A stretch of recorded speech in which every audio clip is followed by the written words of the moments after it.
Good afternoon, everybody. This is Lieutenant Dana Costin. I'm the Public Affairs Officer for the Cape Coral Police Department. It's Friday afternoon, and typically here on Fridays we like to do what we call Fraud Friday, where we showcase crimes or incidents or tips and tricks to avoid potentially being scammed. So we're going to do a little bit of both here today. And as we wait for a couple of seconds to build audience, I want to welcome all of you for joining us here on Facebook Live. And we'll get started in just a second. Hope everybody's enjoying the one day of winter that we have scheduled for this year. As you can see by my winter attire, it's below 70 degrees. What we wanted to really talk about today were a couple of fraud crimes and situations that we've had present themselves here in Cape Coral, and give you some tips on how to avoid being scammed. So, like I said, Fraud Friday, we're talking about fraud itself. Specifically, since you're here on Facebook Live, it's going to be a Facebook scam that we're starting to see. And in fact, I've got a couple of police reports right here from people who've actually been the victim of a Facebook scam that's a variation on the same thing that we see all the time, which is they're contacted by somebody that they believe to be a friend or a relative. That person is using the Messenger app, and they're messaging them on Facebook, and they're creating a sense of urgency, telling them that they're in trouble or that they have had a situation occur and they need some money. And they're asking their Facebook friend or family member to wire money to them using Western Union. And in return, they'll deposit a check in their bank account and maybe even sweeten the deal a little bit by giving them a little bit extra so that they have something to show for their time in trouble.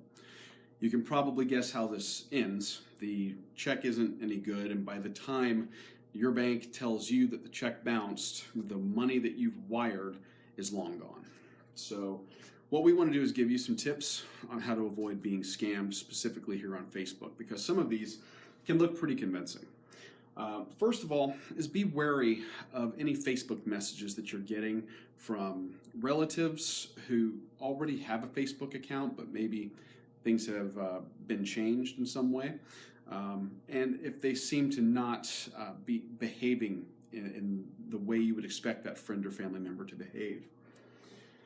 We're asking you, don't respond directly or click on any links that somebody sends you, or if you receive a phone call request from somebody in Facebook Messenger who you haven't had contact with in a long time, who you're not familiar with, outside maybe of just sharing casual content on Facebook. Be wary of that.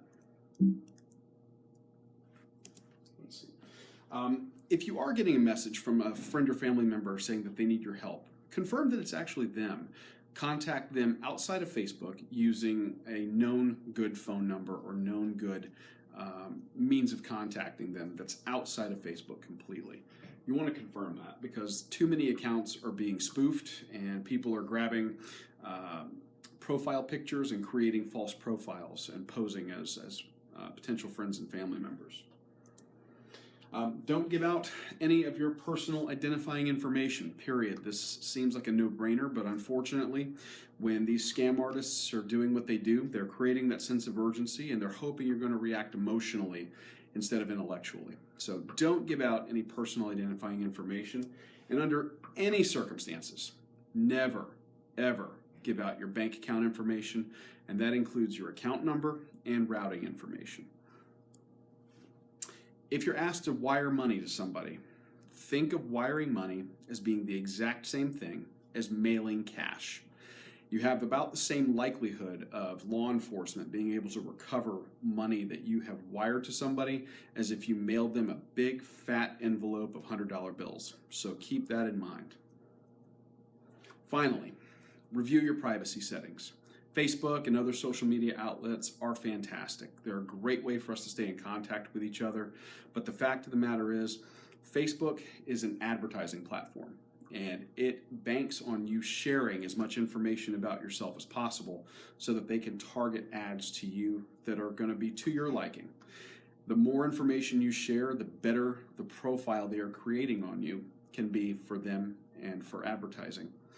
Review your privacy settings on a regular basis. From time to time, Facebook changes its terms of service, changes its settings around, and usually Facebook likes to turn whatever new feature they've added to an opt-out type of feature as opposed to opt-in, meaning that you have to proactively seek that out in privacy settings and turn something off.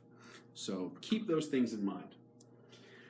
I also want to give you a quick word on passwords. Today we were informed that a local business here in Cape Coral had their systems compromised as a result of a relatively weak password being used on one of their systems. The attackers used what's called a bot, which is an automated program that basically tries combinations of words and or numbers to brute force their way into their systems and compromise them.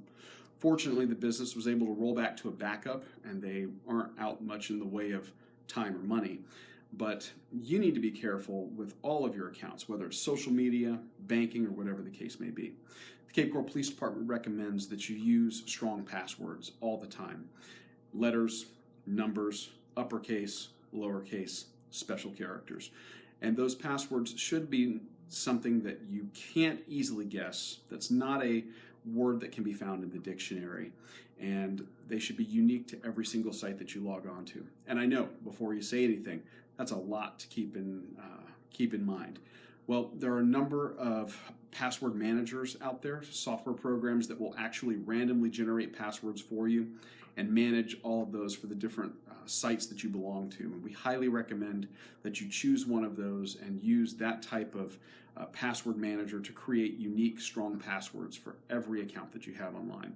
If you get compromised in one place and you're using that same password, many times hackers will go out across the internet to a variety of sites trying the same combination of username and password, and very often people find that if they're compromised in one place, they end up being compromised somewhere else. So these are just a couple of things that we wanted to keep you aware of and have you thinking about as we head into this long holiday weekend. So I'm joined here by Corporal Mullen. Corporal, we got any questions from members of the audience? Not as of yet.